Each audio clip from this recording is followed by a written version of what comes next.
കർണാടക കൊഗിലുവിൽ കുടിയിറക്കപ്പെട്ട മനുഷ്യർ 13-ാം ദിവസവും തകർന്ന കെട്ടിടാവശിഷ്ടങ്ങൾക്കിടയിൽ കഴിയുകയാണ്. സർക്കാർ പ്രഖ്യാപിച്ച പുനരധിവാസ പദ്ധതി പ്രകാരം പുതുവർഷ ദിവസം വീടുകൾ കൈമാറുമെന്ന് പറഞ്ഞെങ്കിലും വാഗ്ദാനം നടപ്പിലായില്ല. സിജു കണ്ണൻ ചേരുകയാണ്. സിജു, അവിടെ കർണാടകയിൽ ബാംഗ്ലൂരുവിൽ ഒക്കെ നല്ല തണുപ്പാണ്. ഈ മനുഷ്യർ ഡിസംബർ മാസം 20-ാം തീയതി വെളുപ്പിന് 3 മണിയോടുകൂടിയാണ് അവിടേക്ക് ഈ ബുൾഡോസറുകൾ പാഞ്ഞു വന്ന് ഈ പാവം മനുഷ്യരുടെ വീടുകളെല്ലാം നിലം പരിശാക്കിയത്.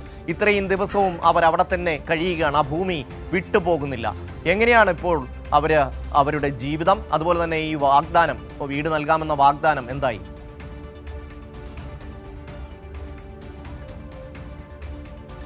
ഷമി സൂചിപ്പിച്ചതുപോലെ തന്നെ 13-ാം ദിവസമാണ് ഇന്ന്. ഡിസംബർ 20-ന് ഇവരുടെ വീടുകളെല്ലാം തന്നെ തകർത്ത ശേഷം അതേ സ്ഥലത്ത് തന്നെ അവർ കഴിയുകയാണ്. ഈ രാത്രിയിലെ വലിയ തണുപ്പിലും ഇവിടെ ചെറിയ താർപ്പായകൾ വലിച്ചു കെട്ടിയ സ്ഥലങ്ങളിൽ സ്ത്രീകളും കുട്ടികളും എല്ലാം തന്നെ കഴിയുകയാണ്.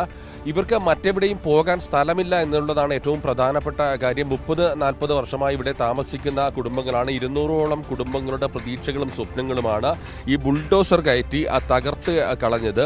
എന്നാൽ അവർക്കൊരു താൽക്കാലിക ഷെൽട്ടർ സംവിധാനം ഒരുക്കാൻ പോലും കർണാടകയിലെ സർക്കാർ തയ്യാറായിട്ടില്ല. ഏറ്റവും ഒടുവിൽ വിവാദങ്ങൾ വരുമ്പോൾ ഒരു പുനരധിവാസ പദ്ധതി പ്രഖ്യാപിക്കുകയായിരുന്നു. കേരള മുഖ്യമന്ത്രിയുടെ ഇടപെടൽ വലിയ രാഷ്ട്രീയ സമ്മർദ്ദത്തിലേക്ക് കർണാടക സർക്കാരിനെ എത്തിക്കുകയും അതിനുശേഷം ഒരു പുനരധിവാസ പദ്ധതി പറഞ്ഞിരുന്നു. ആ പുനരധിവാസ പദ്ധതി പ്രഖ്യാപിക്കുമ്പോൾ മുഖ്യമന്ത്രി സിദ്ധരാമയ്യ പറഞ്ഞിരുന്നത് ജനുവരി 1 മുതൽ ഇവർക്ക് വീടുകൾ കൈമാറി തുടങ്ങുമെന്നാണ്. എന്നാൽ ഇപ്പോഴും ഈ പുതുവർഷ ദിനത്തിലും അവർ ഇവിടെ ഇതേ സ്ഥലത്ത് തന്നെ കഴിയുന്നു.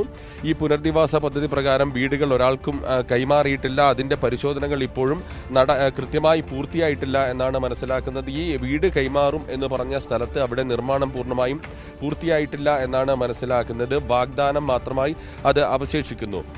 നേരത്തെ നമുക്കറിയാം 20-ാം തീയതി വീടുകൾ തകർത്ത ശേഷം ഇത് പുറം ലോകം അറിയുന്നതിന്, രാജ്യം അറിയുന്നതിന് ദിവസങ്ങളെടുത്തു. ആദ്യഘട്ടത്തിൽ ഇവിടെ ഇടപെടൽ നടത്തിയത് CPIM-ന്റെ നേതൃത്വത്തിലാണ്. CPIM നേതാക്കൾ ഉൾപ്പെടെ എത്തി ഇവിടെ ഇവരുടെ പ്രശ്നങ്ങൾ മനസ്സിലാക്കി ഇവർക്കൊപ്പം നിലയുറപ്പിച്ചുകൊണ്ടാണ് ഈ പ്രശ്നം പുറം ലോകം എത്തിക്കുന്നതിൽ ശ്രദ്ധ ചെലുത്തിയത്. ഇപ്പോൾ എൻ്റെ കൂടെ ഇവിടെ ഈ കൊഗിലുവിലെ CPIM നേതാവ് ശ്രീകുമാർ കൂടി ചേരുന്നുണ്ട്. ആദ്യഘട്ടം മുതൽ ശ്രീകുമാർ ഉൾപ്പെടെയുള്ള ആളുകളാണ് ഇവർക്കിടയിൽ വന്ന് പ്രവർത്തിച്ച് ഇവരുടെ പ്രശ്നങ്ങൾ പുറം ലോകം എത്തിക്കുന്നതിന് ആവശ്യമായ ഇടപെടൽ നടത്തിയത്. ഈ വലിയ സമ്മർദ്ദത്തിനൊടുവിലാണ് ഒരു പുനരധിവാസ പദ്ധതി പ്രഖ്യാപിച്ചത് കർണാടക സർക്കാർ. ഈ പുതുവർഷ ദിനത്തിൽ വീടുകൾ കൈമാറുമെന്നായിരുന്നു സമൂഹ മാധ്യമങ്ങളിൽ മുഖ്യമന്ത്രി സിദ്ധരാമയ്യ പറഞ്ഞത്. പക്ഷേ നമുക്ക് കാണാം ഇപ്പോഴും ഈ രാത്രിയിലെ തണുപ്പും എല്ലാം സഹിച്ചുകൊണ്ട് അവർ ഇവിടെ തന്നെ കഴിയുകയാണ് ഈ 13-ാം ദിവസം. അതെ, ഇന്ന് 13 ദിവസം കഴിഞ്ഞു. എന്നിട്ടും ഇവിടെ ഒരു കാര്യങ്ങൾ നടക്കുന്നില്ല പറയുകയാണെങ്കിൽ. ഇപ്പോൾ നമ്മുടെ മുഖ്യമന്ത്രി, ഇവിടുത്തെ സിദ്ധരാമയ്യ മുഖ്യമന്ത്രിയും മറ്റ് മന്ത്രിമാരും പറഞ്ഞത് ജനുവരി 1-ാം തീയതിക്ക് ശേഷം ജനുവരി 1-ാം തീയതിയോട് ഇവിടുത്തെ പുനരധിവാസം നടക്കും എന്നാണ് പറഞ്ഞിരുന്നത്. പക്ഷേ അതിൻ്റെ ഒരു സൂചനയും കാണുന്നില്ല. പ്രത്യേകിച്ച് ഇവിടുത്തെ ഈ സാധാരണക്കാരായ ജനങ്ങൾ ഈ തണുപ്പിലും ഇങ്ങനെ ഷെഡുകളിലും ഇങ്ങനെ താമസിക്കുകയാണ്. ഗവൺമെൻറ്റിൻ്റെ ഭാഗത്തു നിന്നും കാര്യമായ നടപടികളൊന്നും കാണുന്നില്ലെന്നതാണ് തോന്നുന്നത്. ഷെൽട്ടർ പോലും ഒരുക്കിയിട്ടില്ല. താൽക്കാലിക ഷെൽട്ടർ പോലും ഒരുക്കിയിട്ടില്ല. അവരിപ്പോഴും ഈ സംഭവ സ്ഥലത്ത് തന്നെയാണ്. എല്ലാവരും ഇങ്ങനെ ടാർപ്പ വലിച്ചു കെട്ടിയ ഷെഡിനുള്ളിൽ തന്നെയാണ് താമസിക്കുന്നത്. അവരുടെ നിത്യചര്യങ്ങളെല്ലാം ഇതിനകത്താണ് നടക്കുന്നത്. ഈ കേരള മുഖ്യമന്ത്രിയുടെ ഒരു ഇടപെടൽ ഇല്ലായിരുന്നുവെങ്കിൽ ഒരുപക്ഷെ ഇവർ പൂർണ്ണമായും പുറന്തള്ളിപ്പോയേനെ. തീർച്ചയായിട്ടും അതൊരു വലിയൊരു ഇമ്പാക്റ്റാണ്. ഇമ്പാക്റ്റാണ് ഇവിടെ സൃഷ്ടിച്ചത്. അത് കാരണം തന്നെയാണ് സമൂഹ മാധ്യമങ്ങളിലും ദൃശ്യ മാധ്യമങ്ങളിൽ ഇത് മുഖ്യമന്ത്രിയുടെ ആ ഇടപെടൽ വന്നതിന് ശേഷമാണ് ഇവിടുത്തെ കർണാടക സർക്കാർ ചെറുതായിട്ടെങ്കിലും ഒന്ന് ഉണർന്നത്. ഉറക്കത്തിൽ നിന്ന് എണീറ്റതുപോലെ ഉണർന്നത് തന്നെ അപ്പം തന്നെയാണ്. പുനരധിവാസ പദ്ധതി പ്രഖ്യാപിക്കാൻ നിർബന്ധിതരായും അതുകൊണ്ട് തന്നെയാണ്. അല്ലാതെ അല്ലാത്ത പക്ഷം ഇതൊന്നും നടക്കില്ലായിരുന്നു. അതെ, ശരിക്കും ഈ മുഖ്യമന്ത്രി പറയുന്നത് ഇത് കയ്യേറ്റമാണ്, നോട്ടീസ് നേരത്തെ നൽകി, അത് ഇവർ അംഗീകരിക്കാത്തത് കൊണ്ടാണ് ഇതൊക്കെ വീടുകൾ തകർത്ത് കളഞ്ഞത് എന്നാണ് പറഞ്ഞത്. യഥാർത്ഥത്തിൽ അങ്ങനെ നോട്ടീസ് നൽകിയിരുന്നു. ശരിക്കും ഈ ഡിസംബർ 20-ന് എന്താണ് സംഭവിച്ചത്? ഡിസംബർ 20-ന് സംഭവിച്ചത് ഇതിങ്ങനെ സർക്കാർ തലത്ത് നിന്നും പറയുന്നുണ്ട് നോട്ടീസ് കൊടുത്തിരുന്നുവെന്ന്. പക്ഷേ തദ്ദേശവാസികൾ പറയുന്നത് അങ്ങനത്തെ നോട്ടീസൊന്നും കിട്ടിയിട്ടില്ല എന്നാണ്. ഇവിടുത്തെ അവരുമായിട്ട് ഇവിടെ കഴിയുന്ന സംഘടനകളുണ്ട്. സംഘടനകളും പറയുന്നു അങ്ങനെ യാതൊരു നോട്ടീസും ഇവർക്കാർക്കും വിതരണം ചെയ്തിട്ടില്ല, സർക്കാരിൻ്റെ ഭാഗത്തു നിന്നും കൊടുത്തിട്ടില്ല എന്നാണ് പറയപ്പെടുന്നത്. എല്ലാവരും പുറത്ത് കിടന്നുറങ്ങുന്ന സമയത്താണ് ഈ 5-6 ബുൾഡോസറുകൾ വന്ന് ഇടിച്ചു നിർത്തുന്നത്. അതെ, എല്ലാവരും ഉറക്കത്തിലായിരുന്നു. രാത്രി വെളുപ്പാങ്കാലത്ത് 2 മണിക്ക് 4 മണിക്കോടെയാണ് ഈ സംഭവം നടക്കുന്നത് തന്നെ. അപ്പോൾ അവരെല്ലാം ഉറക്കത്തിലായിരുന്നു. അവരുടെ നിത്യോപയോഗ സാധനങ്ങൾ കൂടെ അവിടുന്ന് പുറത്തുനിന്ന് എടുത്തിറക്കാൻ പറ്റില്ല.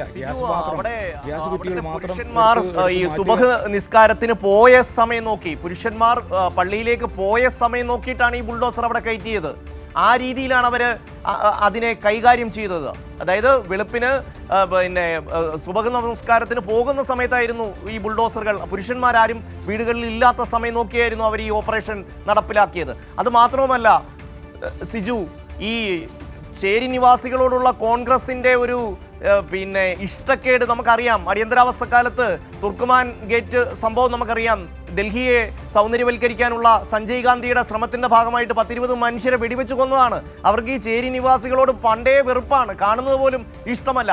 അത് തന്നെയാണ് സീതാരാമയ്യ സർക്കാരും നടപ്പിലാക്കുന്നത്. ഒരുപക്ഷെ ഇടതുപക്ഷത്തിന്റെ CPIM-ന്റെ ഒരു ഇടപെടലില്ലായിരുന്നുവെങ്കിൽ ഈ പാവങ്ങൾ വഴിയാധാരമായി പോകേണ്ടി വന്നേനെ.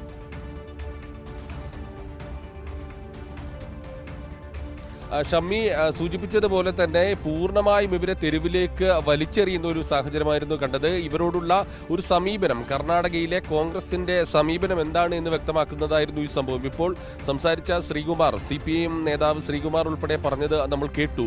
പുലർച്ചെ 5 മണി സമയത്തൊക്കെയാണ് ഈ 5-6 ബുൾഡോസറുകൾ വരുന്നത്. ഒരു തരത്തിലുള്ള മുന്നറിയിപ്പുമില്ല. ഈ തണുത്തുറങ്ങിയ ഒരു രാത്രിയിൽ അവർ കിടന്നുറങ്ങി.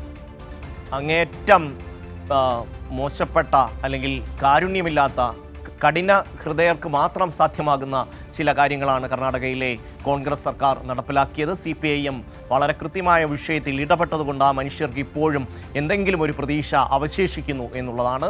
സിജു കണ്ണനാണ് വിശദാംശങ്ങൾ നൽകിയത്.